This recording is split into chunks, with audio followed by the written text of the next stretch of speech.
Islamic শিক্ষণীয় গল্প। 3টি প্রশ্ন ও একজন বুড়ো লোক।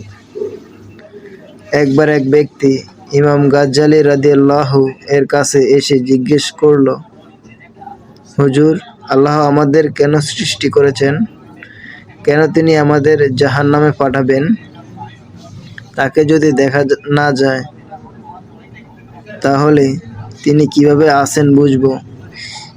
ইমাম গাজ্জালী কিছুই বললেন না, শুধু বললেন, তুমি কাল এসে এই প্রশ্নগুলোর উত্তর পাবে।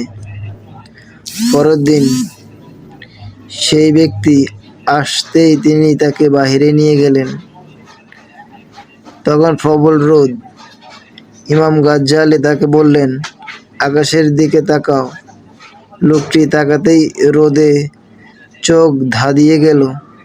তখন ইমাম গাজ্জালী বললেন, যে সূর্যকে তুমি দেখতে পারো না অথচ জানো এটা আছে, সেই মহান আল্লাহকে তুমি দেখতে না পেলেও বিশ্বাস করতে শেখো।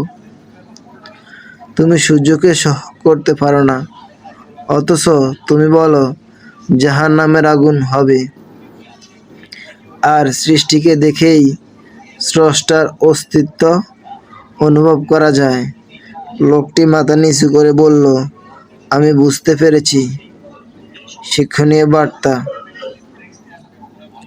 সব প্রশ্নের উত্তর তর্ক নয়, উপলব্ধিতে থাকে। আল্লাহর অস্তিত্ব অনুভবে, চিন্তায় ও প্রকৃতিতে।